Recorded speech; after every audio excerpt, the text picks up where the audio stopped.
Welcome to It's Your Turn. I'm Brenda Florida, certified life coach, and no matter how exhausted, stressed, anxious, or overwhelmed you are, there is hope. You can start exactly where you are. There's nothing wrong with you. In fact, you're ready for it to be your turn, or you wouldn't be here. You know, we hear words like vitality and confidence and empowerment and transformation, but what do they really mean? What do they look like in the practical aspects of our life? In the It's Your Turn podcast, we explore, learn, and put into practice practical tools and wise concepts for transformation. This is real life change, not platitudes. It's the intersection of the practical and the aspirational. It's your turn to make decisions that are aligned with exactly what you want. And if you've lost connection to what you want, that's okay. We'll reconnect it. You'll learn how to shift out of self-sabotaging patterns and tap in to the clarity, confidence, and vitality that you may feel like has been lost forever. It's your turn to step into the driver's seat of your life and embrace the power that is within you. So let's get to it. What have you been conditioned to believe about yourself or about the world that actually may not be true? This is such an important aspect of growth. I cannot overstate it. There are so many limiting beliefs that we are taught are true, whether it's from our family or from culture generally, from systems like patriarchy and capitalism and racism and all the isms, that we can have a perspective about life, the world, and ourselves. Let's include relationships. So life in general, how the world works, our relationships, whether those are platonic or work relationships or intimate relationships, all relationships, and ourselves. We can have so many beliefs that are actually not true, or at least not true for any of us as individuals. Might be true for me, not true for you. Okay. Might be true for you, not true for me. And it's so easy to miss how those beliefs are impacting how we engage in the world and even the things that we'll attempt to, do or achieve, whether it's personal goals or professional goals or physical, / health goals, any of that. Like, I believed all my life two different things that I just thought of the second one too, that I believed totally, like, didn't make me per se feel bad about myself. To me, they were just like, well, it's just truth. Like it as if, I only had one leg. It's just like, I can feel bad about that, but I only have one leg. So let's just figure out how to do that and move on. Right. So those two things for me, I have two legs. So that was just for example purposes, were that I wasn't smart. I did not believe I was smart, and that I'm not athletic. Okay. I couldn't even tell you where I got those. Like, a lot of people who have beliefs like that, they're like, oh yeah, teacher, my gym teacher made fun of me, whatever, or some school teacher or a parent or a grandparent said I was dumb, or, like, whatever. I don't even know where it came from. And for the smart issue, I got good grades all through school. And like in high school, I didn't even try hard and I got A's and B's. So why did I think I wasn't smart? I have no idea, really, but I did. I believed it 100%. Like, I didn't take my SATs when I was in high school because I was too worried about getting a super low score, right? You can't, they're not pass or fail, they're scored. But I was afraid I would get such a low score. It would be super embarrassing.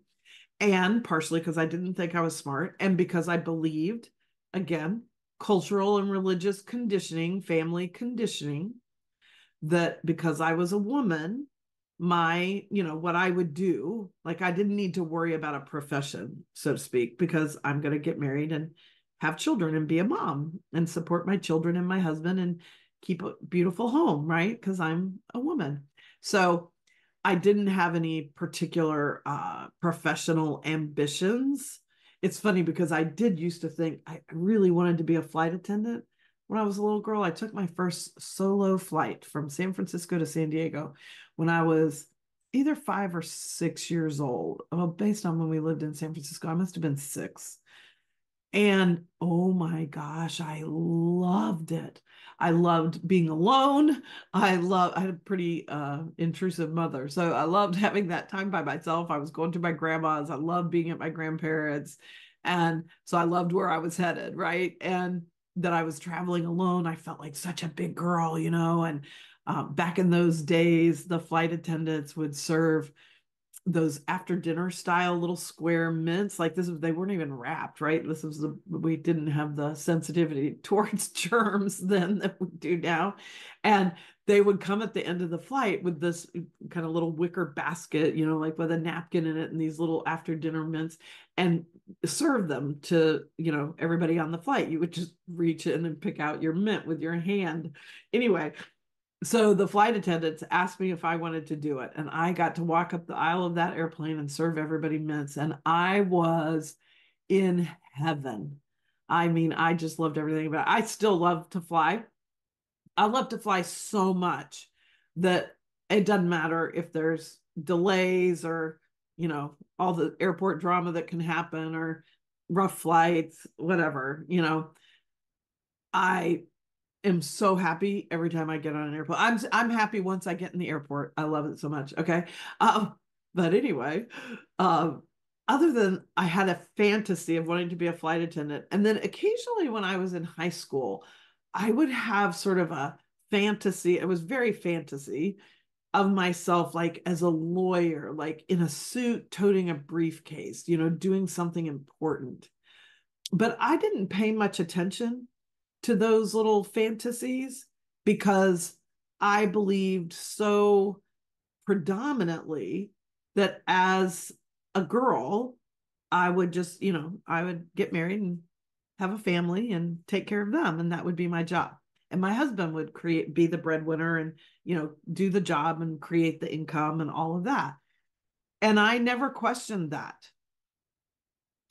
In fact, one of the biggest surprises of my life was after I got married and what my husband and I opened a Domino's pizza franchise. We did very well for several years. And then after we sold that and he did the second business that we had, which he did on his own, it was a flop. And so anyway, we started this downward financial spiral, but it ended with me deciding to go to work. And when I realized I was going to need to go get, a job, I have no college degree. I need a profession to start bringing some significant money into the household because my husband is not.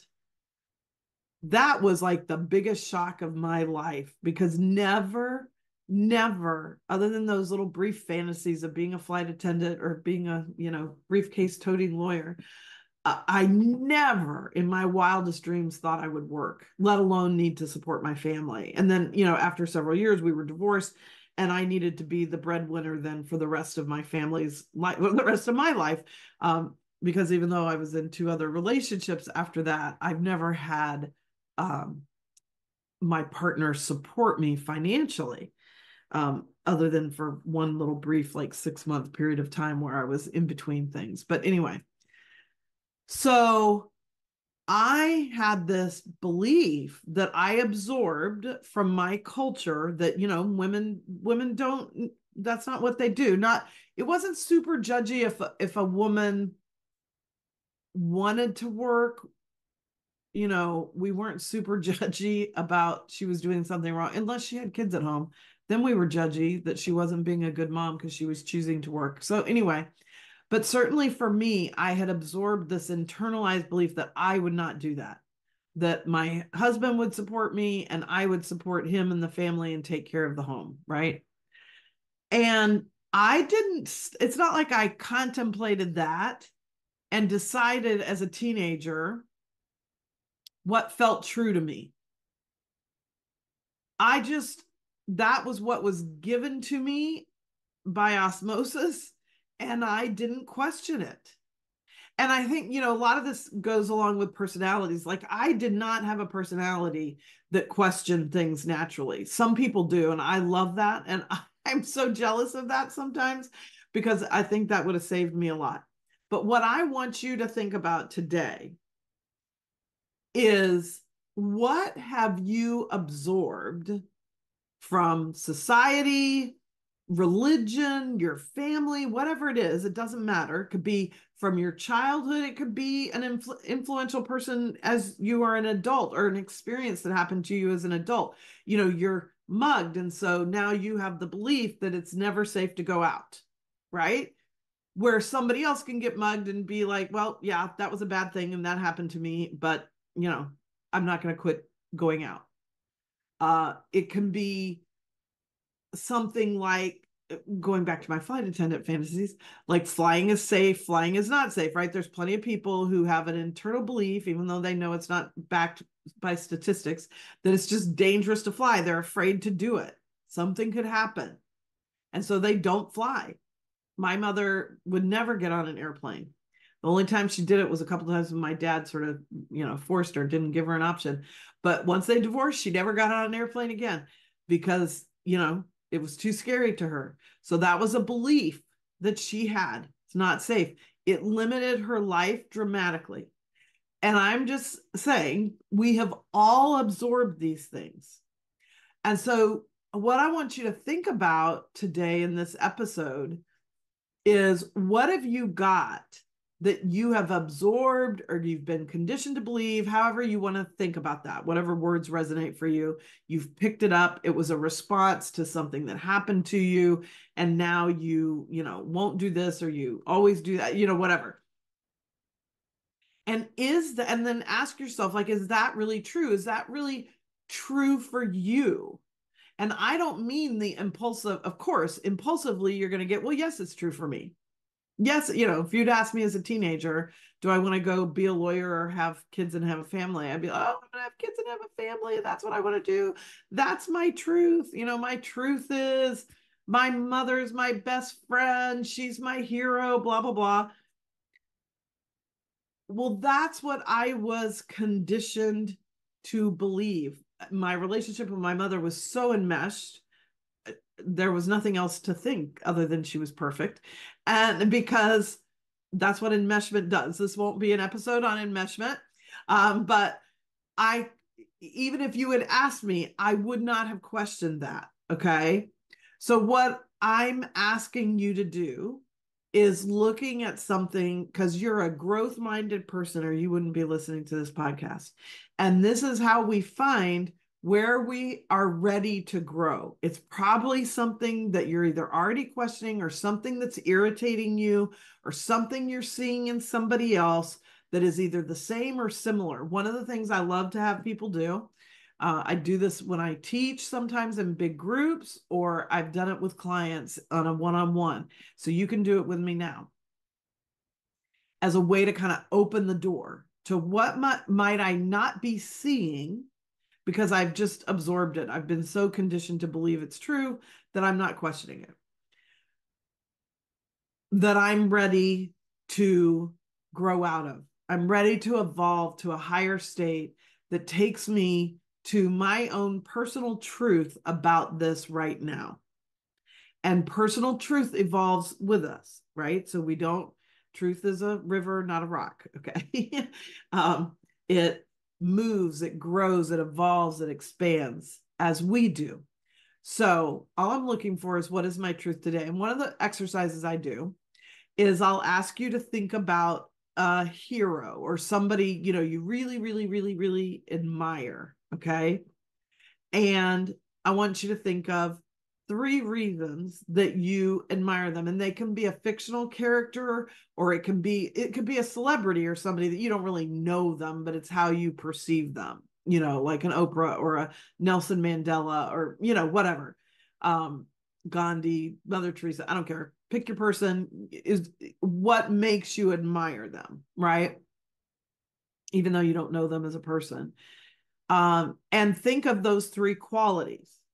And whatever those qualities are, you admire them in somebody else, whatever it is, decisiveness, their ability to be truthful, their even a talent, like how well, think of like a Maya Angelou, how beautifully she wrote, right? How profound, right? She had so much wisdom.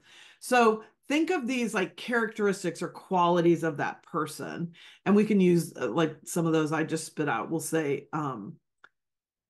character, let's use wisdom. It's more defined, like try not to use super broad, they were nice. um so let's say she was super wise, she was a beautiful writer, a really talented writer, and she broke through a lot of barriers. Okay, so those are three things I admire about Maya Angelou.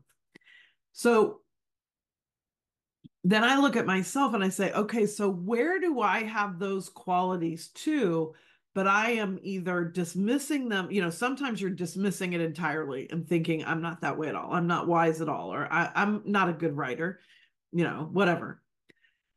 But the way I've used this, and we can almost always find it, is that there is a way you are diminishing or dismissing something that is truthful about you. And if it's something specific, like talent in a specific area, like writing, maybe I'm not a writer, but I'm probably creatively talented in something I'm not giving myself credit for, or I'm dismissing, or I'm saying, oh, I'm not that good at it, whatever.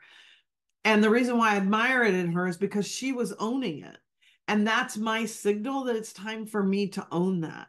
It's time for me to own my wisdom. It's time for me to own that I'm ready, like in the breaking through barriers things. Maybe I haven't been, maybe I've been a pretty compliant, like for me, I was super compliant.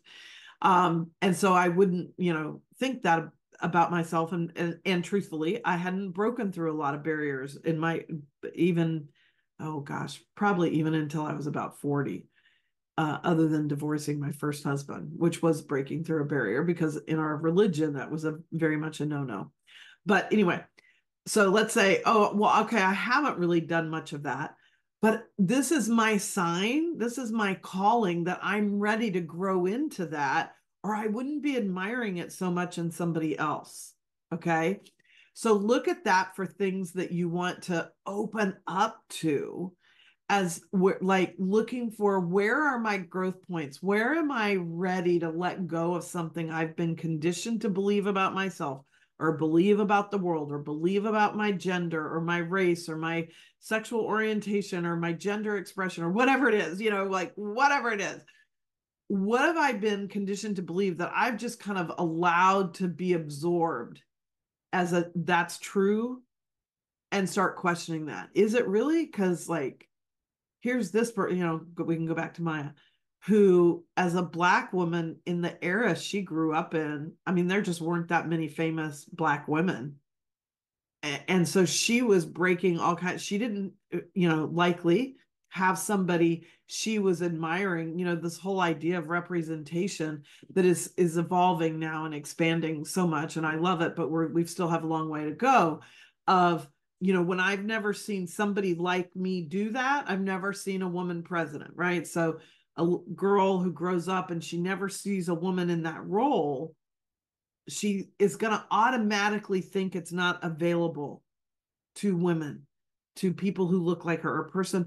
I mean, at least we had Obama for a few years there, but a person of color. There are so many rooms you can walk in that are so white, it's ridiculous. And so it would be easy to think, if I'm a person of color, I'm not going to be able to do that, whether that's a job or, have a seat at whatever table that is.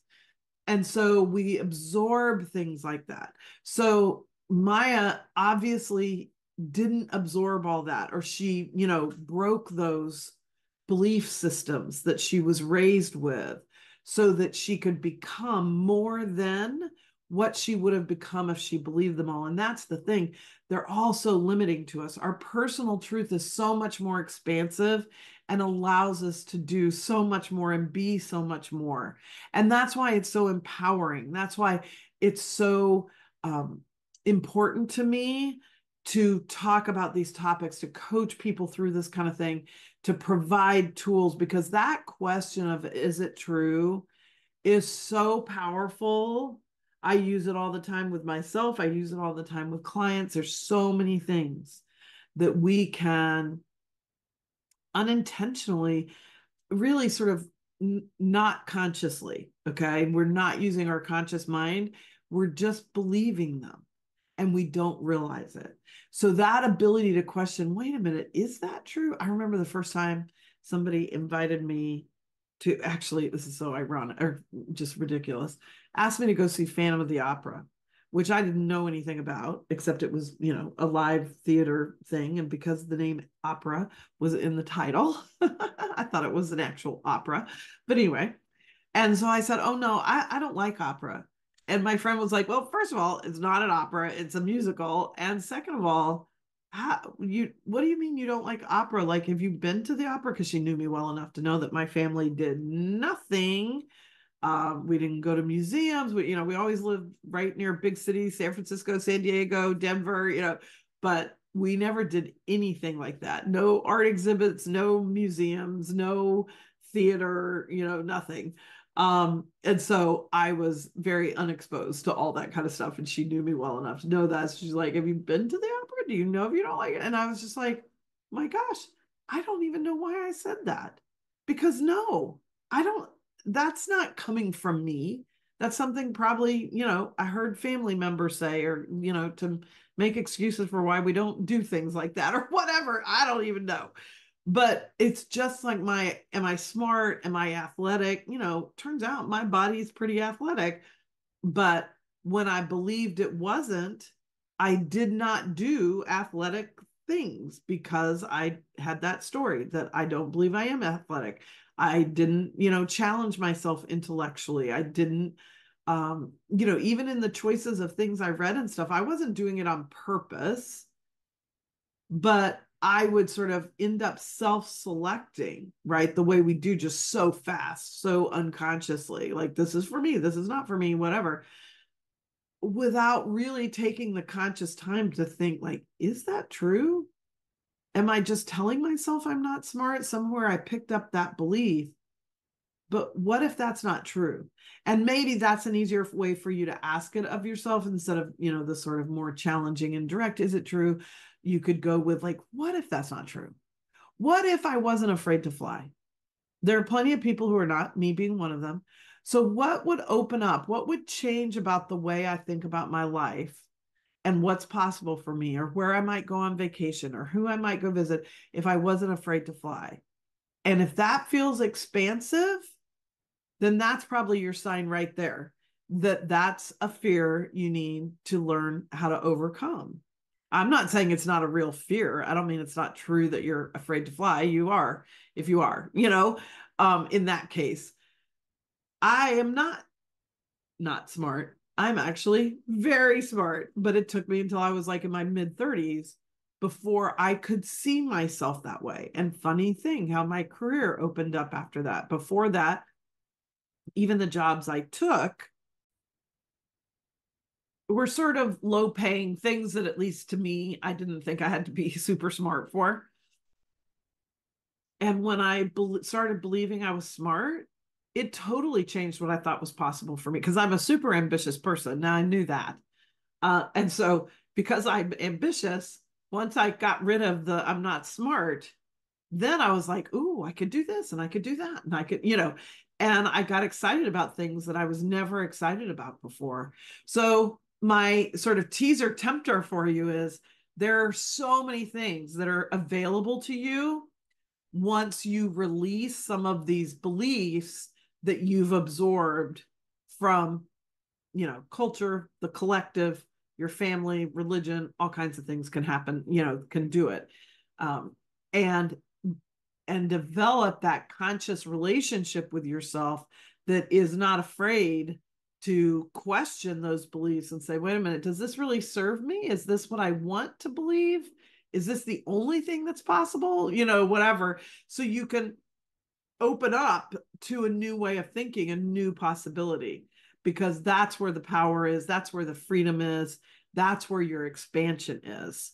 And that is what I'm here for all day long. It's what I love about doing this podcast, about doing the stuff I do on Instagram, from free stuff to paid programs to one-on-one coaching. That is my mission in life, is to help people find their own truth so they can expand into it, because your truth is so much more expansive than all these beliefs we've been conditioned towards, or the habits that we've been conditioned into or have used as coping devices to deal with our trauma or to survive whatever awfulness that we've all had to survive. Because if you're listening to this, you've probably had your share of trauma, as I have. And so we pick up all these coping devices that just feel like who we are, and they're not who we are. Who we are is so much more expansive, and there's so much more that's possible. So thank you for letting me in on your journey to your personal truth. And I am always ready to go deeper with you. So head to the show notes if you want to shoot me an email or share something in the comments about your own journey, or book a free call to talk about working with me. Visit me on Instagram, where I'm, putting stuff there all the time. Brenda Florida Coach on Instagram.